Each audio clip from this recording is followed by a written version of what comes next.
श्री सार्थ श्री एकनाथी भागवत अध्याय 9. हे ओंकार रूप सद्गुरू, तुला नमस्कार असो.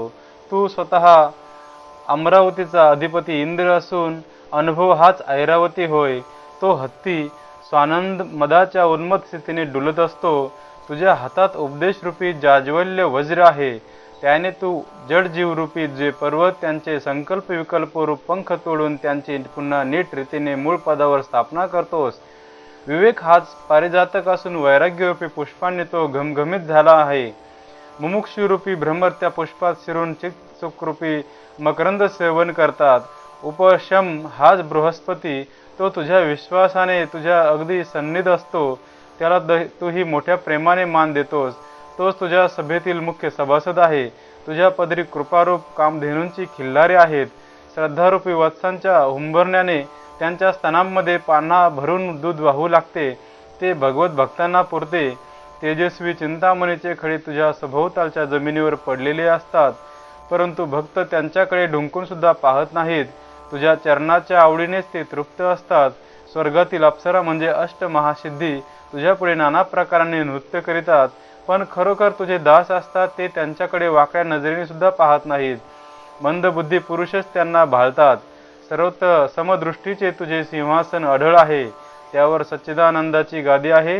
तेथेच तुझे सुखासन असते. तुझे पद मिळविण्याकरिता साधन चतुष्टयाची संपत्ती मिळवून सोहम परब्रह्म ते मीच या ध्यासाने यज्ञ करते पुरुष यज्ञ करतात. जे सावधपणाने मनाचा होम करतात त्या भक्तजनांचे भजन पाहून व त्यांच्या भक्ती भावार्थावर संतुष्ट होऊन तू आपले पद त्यांना देतोस. त्यांना निजात्मता अर्पण करून आपल्या पदावर बसवितोस. मरणाशिवाय अमर करून जेथे पतन म्हणून नाही अशा स्थानावर त्यांची तू स्थापना करतोस. इंद्राने अहल्येशी व्यभिचार केला आणि तू वृंदेशी व्यभिचार केलास. इंद्र फक्त सहस्त्र नेत्र झाला आणि तू सर्वांगाने सर्व पाहणारा झालास. इंद्राला दैत्य दीन करीतात व त्याचे पद हिरावून घेतात. तुलाही भक्त प्रसन्न करून घेतात व तुझे चिदघन पद बळकावतात. ककुत्स इंद्रांच्या खांद्यावर बसला. सूर्यवंशी इक्ष्वाकू राजाचा पौत्र इंद्राला ऋषभ करून त्याच्या खांद्यावर हसून दैत्यांना युद्धात जिंकता झाला. तुझ्या खांद्यावर दुर्वास बसला. इंद्र विष्णूच्या बुद्धीने चालतो व तू भक्तांच्या छंदाने वागतोस. रावणाने इंद्राला बंदीत घातले. तुला बळाने द्वारपाळ करून ठेवले. इंद्र यज्ञातील हविर्भाग मागतो. तू बळीकडे भूमिदान मागता झालास. इंद्राला अग्नीच्या मुखाने तृप्ती आणि तू विश्वतोमुखाने तृप्त. हे गुरुराया, असा तू कृपेची केवळ मूर्ती आहेस आणि अमरांचा सार्वभौम आहेस. आता तुझी विनवणी करावी तर तेथे वाणीचा रेघा होत नाही, कारण तुझ्यामुळेच वाणी प्रगट होते. खरोखर मुखाने बोलणारा तूच आहेस. हा एकनाथ जनार्दनामध्ये एकरूप होऊन गेला, त्यामुळे तो जनार्दनच खरा वक्ता होय. तोच अशा रीतीने मुखामध्ये व शब्दामध्ये प्रवेश करून ग्रंथाचे कार्य करवित आहे. येथे अहंता समूळ नाश पावली, अर्थात मी नष्ट झाल्यामुळे तूच कवी करता झालास. तू जनार्दन अभंगामध्ये म्हणजे कवितेमध्ये एकनाथाचे नाव घालतोस. एकनाथाची गुरुच्या चरणी अभंगता म्हणजे तादात्म्य भाव झाला आहे. त्या गुरुचरणाच्या प्रसादानेच अवधूताने यदूला सांगितलेली गुरूंची लक्षणे यथातथ्य रीतीने विशद करून वर्णन केली. मागे 8व्या अध्यायाच्या शेवटी पिंगला ही एकटी असताना विवेकाने आणि वैराग्याने तिची वृत्ती पालटून ती आत्मसुखाला पात्र झाली असे वर्णन आहे. तात्पर्य, जो परिग्रह शून्य उपाधी शून्य होत जावे तो आत्मसुख प्राप्त होत जाते, हेच त्या भाषणातील सार त्या ब्राह्मणाने सांगितले. श्लोक 1. ब्राह्मण राजाला म्हणाला, राजापाशी परिग्रह म्हणजे कसला तरी संग्रह असतो. त्याला रात्रंदिवस चढाओढीने वाढते दुःख भोगावे लागते. कुटुंब परिग्रहाच्या आसक्तीनेच दुर्बुद्धी कपोत पक्षी नाश पावला. एकटे असूनही परिग्रहाच्या नादाला जे लागतात तेही पण दुःख पावतात. गृहाचा परिग्रह केला की त्याला दगड मातीचा सुद्धा लोभ वाटतो. एका काडीकरिता सुद्धा ते स्नेह संबंध सोडून कलहाला उद्युक्त होतात. पण विरक्त पुरुषांना सुद्धा परिग्रह कसा लागतो तो पहा. त्यांना शिष्य संप्रदाय पाशांत पाडतो.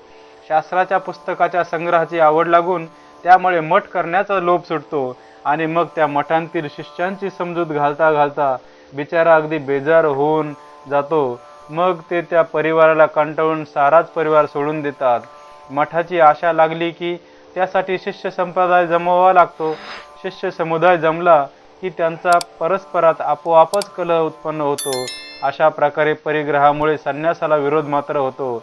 पूर्वीचा बायको मुलांचा परिग्रह सोडून देऊन लंगोटी सुद्धा टाकून उघडा झाला होता, परंतु आता उघडा बोडकाच डोक्यावर घागर घेऊन मठासोभोवती लावलेल्या झाडांना पाणी शिंपित असतो. त्या वृक्षाचे कोणी पान तोडले की आकाश पाताळ एक करून भांडण सुरू करतो. अशाप्रमाणे परिग्रहाचे संकट मोठे कठीण असते, ते साऱ्यांनाच दुःखाने भंडावते. आवडीने म्हणून जो परिग्रह करावा तो दुःख आणि कलहच उत्पन्न करतो.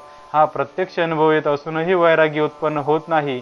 परिग्रहाची दशा अशी आहे, हे पाहूनच तो देखणा म्हणजे ज्ञाता असतो, तो त्याजवरची आसक्ती सर्वथैव सोडून देऊन सर्वस्वाचा त्याग करून अकिंचन मार्गालाच लागतो.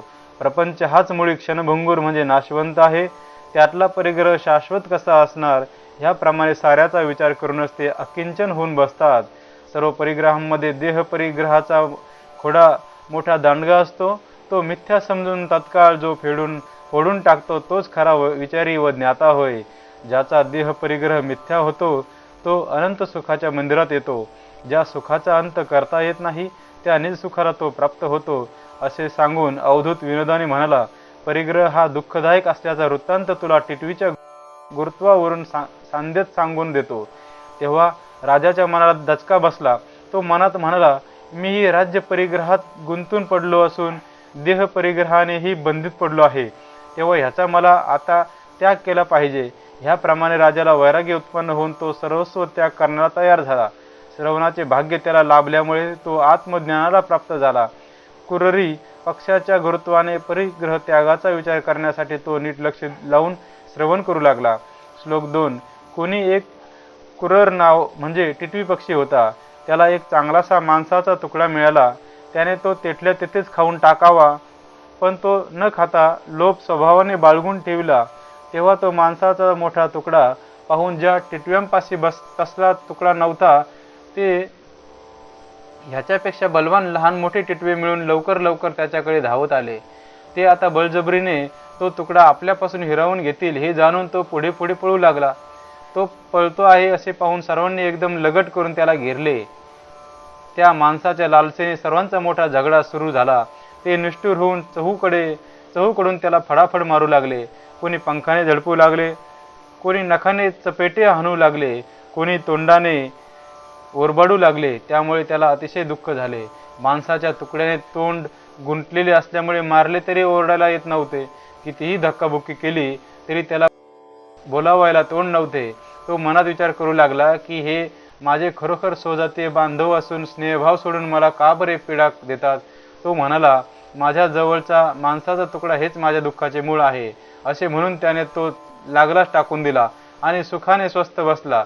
पण जेथे तो माणसाचा तुकडा पडला तेथे तंट्याचा मोठा गोंधळच माजून राहिला. एकमेकाची डोकी फोडून परस्परांची तोंडे ठेचू लागले. पहिला टिटवा माणसाचा तुकडा टाकून बसला होता, तो ह्या तंट्याची मौज पाहत राहिला. तात्पर्य, मूळ परिग्रह जेथे असतो तेथे दुःख असते आणि तो टाकला की मोठे सुख होते. माड्या, गोपुरे, वाडे, धन, धान्य, परोपरीची वस्त्रे, रत्ने, पोवळी, द्रव्य, बायका, मुले इत्यादी जो समुदाय तोच खरा परिग्रह होय. ह्या साऱ्या परिग्रहाचे मूळ पाहावयाला गेले तर केवळ देहबुद्धी म्हणजे देह हाच मी अशी भावना, तीही अभिमानाने जोरावलेली, म्हणजे एकंदरीत सर्वांचे मूळ अभिमान. तो अभिमानच जेव्हा सोडून द्यावा तेव्हाच प्रपंचाचे मूळ खुंटते. मूळच तोडून टाकले म्हणजे प्रपंच वृक्षही उलथून पडतो. तसेच हे आहे. अभिमानाला देहबुद्धी हे जीवन असते आणि देहबुद्धीही संघाने दृढतर होते. या दोघांच्या संगतीने परिग्रह हे निवासस्थान होय. अशा प्रकारे ही परस्पर सहाय्यकारी असून परस्परांना ते चिकटून राहतात. ह्याकरिता त्यांचा त्याग केला असता मोठे सुख होते आणि त्यांचा परिग्रह म्हणजे संग्रह केला असता तो दुःखास कारणीभूत होतो. परिग्रह त्यागाचे मूळ म्हणशील तर आधी अभिमान सोडावा, त्याशिवाय त्याग करावयाला गेले तर ती विटंबना मात्र होईल. अभिमानासहित सर्व सोडावे तेव्हा सुखाच्या पायघड्या पडतील. ते सुख तोंडाने सांगता येत नाही. शब्द लाजून मागे परततो. हे राजा, आता अभिमान सोडून कसे वागता येईल असे म्हणशील तर त्याविषयी बालकाच्या गुरुत्वाचे सांद्यत लक्षण तुला सांगतो. श्लोक 3. हे माझे व हे तुझे असे मूल कधी म्हणत नाही.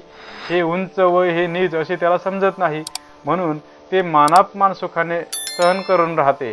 3 महिन्याच्या मुलाला मान म्हणजे काय ह्याची ओळख नसते, तसे अपमानही त्याला माहीत नसतो. आपल्याच आनंदात ते खेळत असते, दुसरीपणाला ते शिवतच नाही.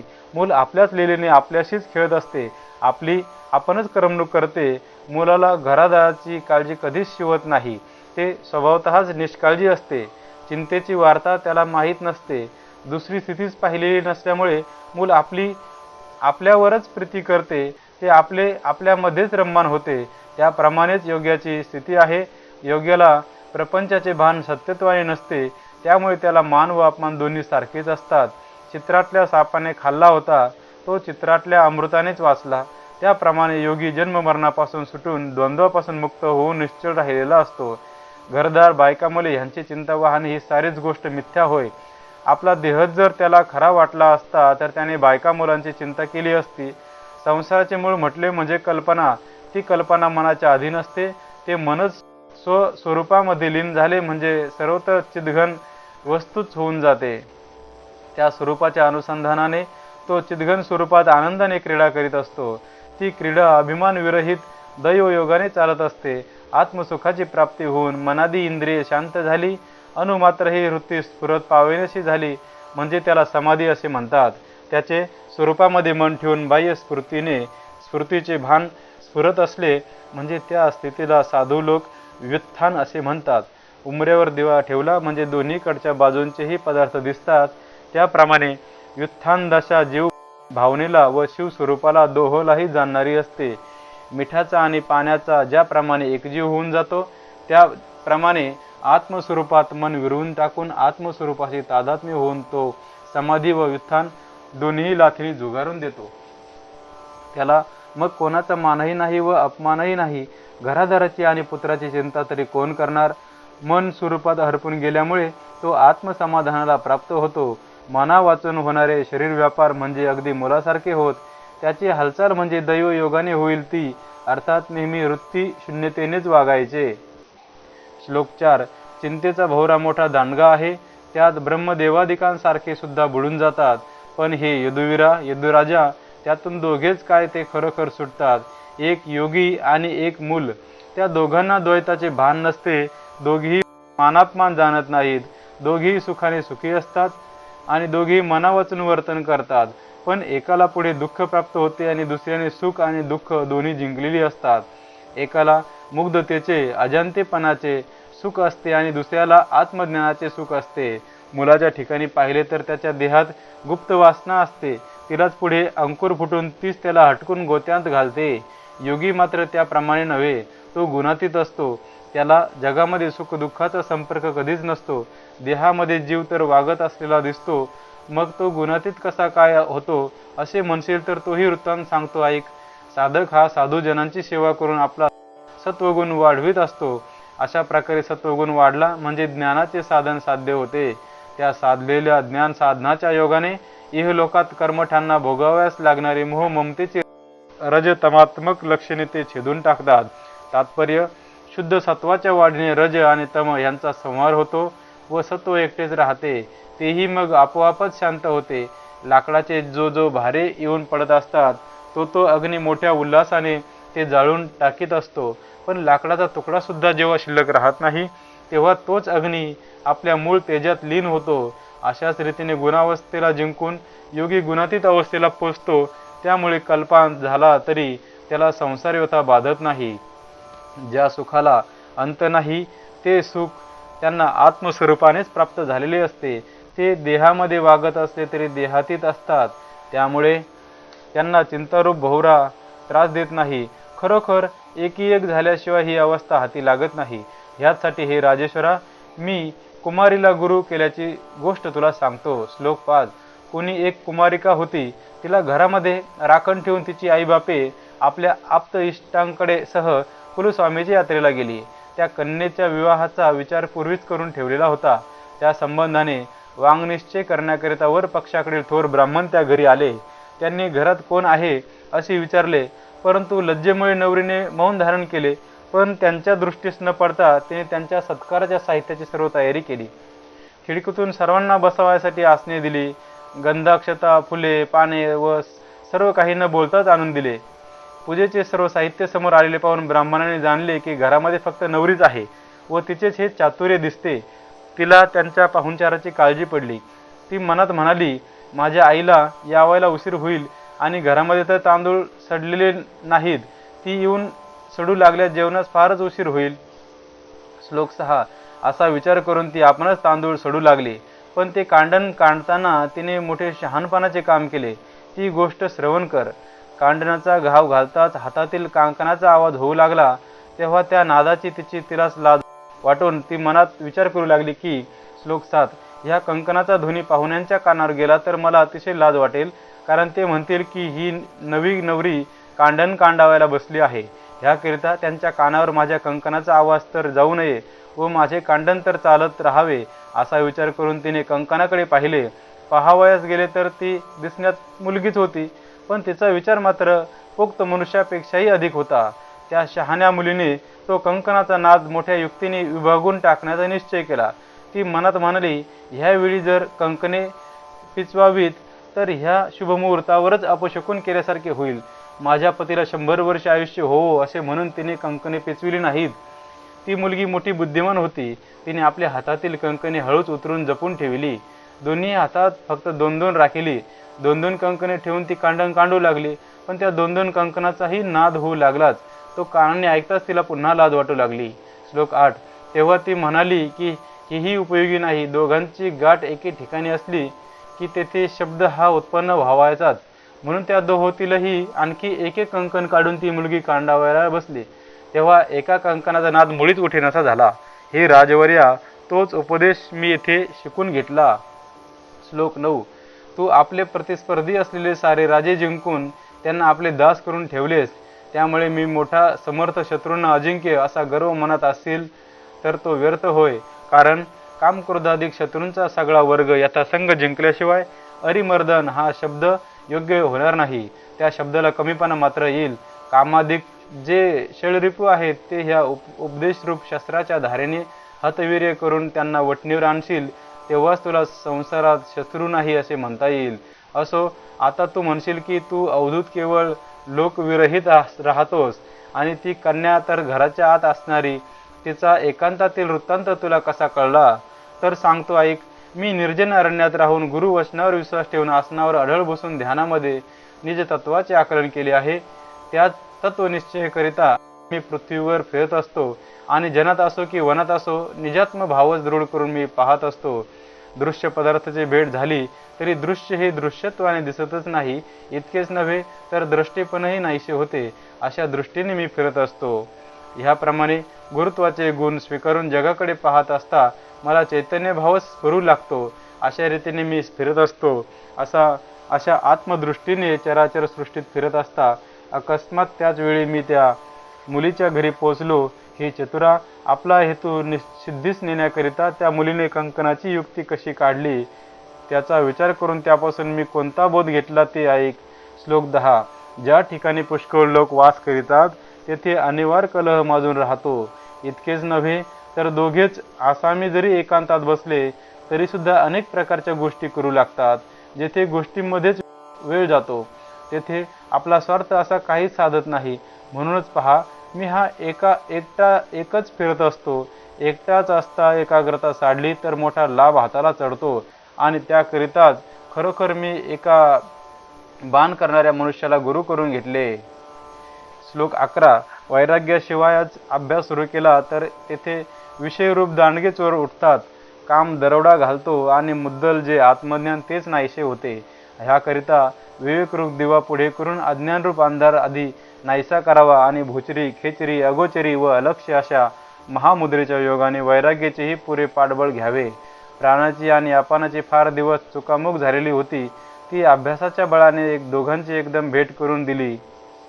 ती ओळख झाल्याबरोबर पूर्वीची जुनी खून पटली. तेव्हा त्या दोघांनी एकमेकास मिठी मारली आणि समसाम्याने त्यांचे समाधान झाले. अशा प्रकारे आसनावर दृढ बसून प्राणाचे आणि अपानाचे ऐक्य करून सोडले आणि ब्रह्मस्थानामध्ये घुसण्याकरिता बाहुटा चढविला. ब्रह्मगिरीच्या कड्याला शमदमाने वेढा घालून पुढच्या तोंडाला प्रत्याहाराचे युद्ध सुरू केले. प्रत्याहार म्हणजे इंद्रियांची अंतर्मुखता. प्राणापानाच्या विवरामध्ये पूर्वीची ओळख होती तरी मन एकाग्र राखून त्यांची माळ लावून दिली. एकाग्रतेच्या हल्ल्यामुळे पुढे चाललेले प्राण न ढळता तसेच जोराने पुढे घुसले आणि त्यांनी कुंडलींच्या द्वारे धडाक्याच्या तोफांचा मारा सुरू करून षटचक्रांचे बुरुज फोडून टाकले. त्या शूरवीरांनी वैराग्याची चिलखती अंगामध्ये घातली आणि एकाग्रतेच्या बळाने ध्यानरूपी तरवारी त्यांच्या हातात चमकू लागल्या. त्या तरवारीचा चमत्कार काय सांगावा. ती लहान थोरासकट सर्वांना सारखी छाटून टाकीत असे. तिच्या समोर एखादा संशय घेऊन उभा राहिला पुरे की त्याला पुरता घाव लागला न लागला तोच त्याचे तुकडे उडवून देत असे. आळसाला रसातळाला घालून निद्रेला आपले दाशी करून सोडले. अशा रीती रात्रंदिवस सावध राहून योगरूपी किल्ला सर करण्याकरिता ते झटत असतात. समरणांगणातील वीर मोठे रणधुरंधर होते. ते आपल्याच जोरावर पुढे पुढे चाल करू लागले आणि 17वी जीवनकला जो ब्रह्मरंध्रातील अमृतस्रावाचा साठा तलाव तो त्या महावीरांनी काबीज केला. तेथे मोठे भयंकर युद्ध झाले. युद्धात कामाधिक 6 शत्रू मारून टाकले व ते अमोघ आणि दिव्य खड्ग झळकत राहिले. अशा प्रकारे शत्रूंना रणांगणात पाडून 17वीचे पाणी म्हणजे अमृत प्राशन केले. तो त्या किल्ल्यामधूनच अनुभूताचा ध्वनी एकदम ऐकू येऊ लागला. सोहमवीराची एकाग्रता होताच आतील सर्व भेद हाती आला. किल्ला राखणारी अहम ममता अगदी मारावयास टेकली. श्लोक 12. काम क्रोधादी मोठमोठाले शूर पुत्र रणात पडले. त्या दुःखाने अहंता व ममता अत्यंत विव्हल होऊन मरणाच्या अगदी दारी बसल्या. अशी किल्ल्यातील बातमी ऐकता त्या शमदमादी वीरांच्या मनाला अधिकच स्फुरण चढले आणि त्यांनी तो किल्ला पुरता घेण्यासाठी पुन्हा उठावणी केली. त्या वीरांचे धैर्य मोठे अचाट होते. पराक्रमाने तर ते प्रसिद्धच होते. त्यांनी पुढील मार्ग पाहिला तो त्यामध्ये मोठे बिकट संकट दिसले. कर्म रेणूंचे वासनाचे घाटच दुर्धर होते. त्यातील विधिवादाची वाट अतिशय दुर्गम होती. परंतु हळूहळू चढून जाऊन तो सारा घाट सपाट करून सोडला. त्यापुढे रजतमाचा खंदक लागला. तो अपरंपार खोल असल्यामुळे त्यात निवृत्तीचे दगड घालून सत्वाने निखालस बुजवून टाकला. बाहेर चाहूल न लागू देता मनकर्णिका व ओरी आज्ञाचक्र काबीज करून ब्रह्मगिरीवर माळ चढविली आणि ब्रह्मरंध्रात घुसले. तेव्हा दिग्विजयाची एकच घाई उठून राहिली. अनुहताचा बाहुटा लागला. शोध केला तो किल्ल्यावर शत्रू कोणीच नाही. सारे आपलेच राज्य. तेव्हा रजतमाच्या वाटा आपोआपच सपाट होऊन गेल्या आणि आनंदाने चव्हाट्यावर रामराज्याची द्वाही दौंडी पिटली गेली. परकी कोणीच तेथे दृष्टीस पडेना. तेव्हा ध्यानरूप खडग्याची मूठ सोडली. समदृष्टीने वैराग्य कवचाच्या गाठी मोकळ्या केल्या. ध्येय, ध्यान आणि ध्याता ही त्रिपुटीच पाहावयास गेले असता दिसेना. त्यामुळे ध्यान खडग्याचे कारण राहिले नाही. सत्वानी युद्धाची सामग्री फारच प्रचंड जमविलेली होती. तीही लांब टाकून दिली कारण पुढे कोणी शत्रू म्हणून दिसेच ना. तेव्हा तन्मयता रूपी छत्र धरून समसाम्याच्या सिंहासनावर जीव ही भावना ओवाळून टाकून सहज समाधानाने तो योगी बसला. नंतर शुद्ध सत्वगुण वाढला व त्याने सर्वस्वाचे बिंबलोन केले व आपण चरणी लागून आत्मस्वरूपात स्वतःच लय पावला. ज्याप्रमाणे मंथन करून काढलेल्या काष्टातील अग्नी त्या काष्टांची होळी करतो व आपण शांत होतो, त्याप्रमाणे उत्तम म्हणजे रजतम लेश रहित सत्व काढले म्हणजे रज आणि तम यांचा नाश करून टाकते व नंतर त्या सत्वाचा संभ्रम आपोआपच लया जातो. तेव्हा जीवाचे जीव पण नाहीसे होते. ज्ञातृत्वासह वर्तमान ज्ञान लयास जाते. प्रपंचाचे बाणही शिल्लक न राहता चिन्मात्र स्वरूप पूर्णपणे भरून राहते. श्लोक 13. असे परिपूर्ण भरलेल्या चिन्मात्र स्वरूपात चित्ताला निरोध करून आणले म्हणजे हे राजेंद्रा त्या चित्तालाही ते चैतन्य रूपच प्राप्त होते असे तू समज. तेव्हा हृदयात चैतन्य घन आणि बाहेरही परिपूर्ण शुद्ध चैतन्य भरून जाते. तेथे दुसरे काही दिसतच नाही. वृत्तीने जणू शपथच घेतलेली असते. ध्येय, ध्याता आणि ध्यान ही तिन्ही एकच पाहिली म्हणजे मन हे उल्हासानेच त्यात गुंतून पडते. तिलाच सविकल्प समाधी असे म्हणतात. तिचा गुन्हा वाचूनच उपभोग घेतात. तेथे मन ही निखालस समरस होऊन राहते आणि तो सुखरूप चिद्घन स्वरूपच होऊन राहतो. ज्ञानी लोक ह्याच समाधीला अत्यंत श्रेष्ठ म्हणतात. ब्रह्म हे इंद्रियांना गोचर होत नाही. गुण नाहीसे झाल्यानंतर ते डोळ्यांना दिसू लागते. जो अनुभव घेईल त्यालाच ह्याची प्रतीती येते. ते बोलून दाखविण्यासारखे नाही. त्याचा वाद करता करता शब्देही परस्पर विरुद्ध होऊन बसली आहेत. वेदाने तर नेती नेती असे नव्हे असे म्हटले आहे. योग्यांचे समुदाय तर हात टेकून स्वस्थ बसतात. अनुभवी लोक मात्र आत्मज्ञानाने त्याला जाणतात. त्या ठिकाणी हेतू मातू दृष्टांत वगैरे सफाई बुडून जातात आणि अद्वैतवादही त्या ठिकाणी लाजून जातो. अंतर्बाह्य समदृष्टी होणे हीच अनुभवाच्या निर्वाणाची खूण आहे. हीच गोष्ट लक्षात आणून मी बाण करणाऱ्याला गुरु केले. तो बाणांचे टोक तापून सरळ अणकुचीदार करू लागला असता त्याचे सारे लक्ष तिकडेच लागून राहिले. तेवढ्यानेच त्याचे बाह्य प्रपंचाकडे लक्ष नाहीसे झाले. मग जरी पटका, डंका, नौबती, वाजंत्री, गाड्या, घोडे, हत्ती, शिपाई, प्यादे वगैरे घेऊन राजा वाजत गाजत मोठ्या समारंभाने त्याच्या दारावरून गेला तरी त्या बाण करणाराची दृष्टी बाणाकडेच वेधून राहिल्यामुळे त्याला दादही लागली नाही. इतक्यात राजाचा हडपी एक चाकर पाठीमागून आला. त्याने त्याला विचारले की ह्या वाटेने सरकार स्वारी गेली काय? पण त्याने त्याला उत्तर दिले की पाहिली नाही बुवा, कोण जाणे गेलं का नाही ती. अवधूत म्हणाला, त्या बाण करणारा मी डोळ्यांनी पाहिले आणि त्याचे भाषण ऐकून मी मनात बोध घेतला की जगामध्ये एकाग्रता ही मोठी श्रेष्ठ आहे. ती प्रपंचाला डोळ्यापुढेच येऊ देत नाही. हेच साधन साध्य करण्याकरिता घरादाराचा आरंभ केल्या वाचून एकटेच राहणे योग्य आहे. हेच लक्षण सर्पामध्ये दृष्टीस पडल्यावरून सर्पाला मी गुरु केले. श्लोक 14. सर्पाला कोणाची सोबत आवडत नाही. तो एकटाच सुखाने फिरत असतो. तो निरंतर दक्ष राहून एक श्वासोच्छ्वासही व्यर्थ दौडीत नाही. योग्याची स्थितीही तशीच असते. त्यालाही दुसऱ्याचा उपसर्ग खपत नाही. लोकांच्या दृष्टीस न पडेल अशा ठिकाणी तो एकांतात एकटाच राहत असतो. तो वाईटाची संगत धरीत नाही पण चांगल्याचीही करीत नाही. सर्पाने कात टाकल्याप्रमाणे तोही देहसंगाच्या बाहेर पडतो. बुद्धीमध्ये निरंतर सावधानता ठेवून तो एक क्षणही फुकट जाऊ देत नाही. तो खरोखर आपले स्वरूप संधान कधीही तुटू देत नाही. सर्प आपणहून बिळामध्ये शिरतो. तो त्याचा माग पडलेला मार्गावर सारे लोक पाहतात पण तेथून गेला आहे एवढेच त्यांना कळते. तो भुकेलेला आहे की तृप्त झालेला आहे हे काही त्यांना कळत नसते. त्याप्रमाणेच योगीही योग सामर्थ्याने लोकांच्या संसर्गात न राहता गुहेमध्येच लोळत पडतो आणि एकटाच आपल्याशी क्रीडत असतो. योगी वागत असतो. त्याचा आचार लहान थोर सारे पाहतात पण तो खरोखर सविकल्प आहे की निर्विकल्प आहे हे कोणासच कळत नाही. कोणी म्हणतात तो कर्मठ आहे, कोणी म्हणतात तो कर्मभ्रष्ट आहे, कोणी म्हणतात तो आत्मनिष्ठ आहे, पण स्पष्ट असे कोणासच काही त्याचे कळत नाही. सर्पाला बोलता मुळीच येत नाही. तो काही थोडासा शब्द मात्र करतो. त्याप्रमाणे योगीही वादविवादामध्ये कधी पडत नाही. अंतःकरणातील कृपेच्या बळाने थोडेसे मृदू, मंजूळ आणि कोमळ असेच बोलतो. त्यामुळे त्याचे ते भाषण एक वेळ ऐकले तरी कान अगदी तृप्त होऊन जातात. त्याचे बोलणे पाहू गेले तर अतिशय थोडे असते पण ते संकल्प विकल्पाचा नाश करून सोडते. त्याच्या शब्दाचे स्वरूप जे कोणी सत्यसंकल्पी असतात त्यासच कळते.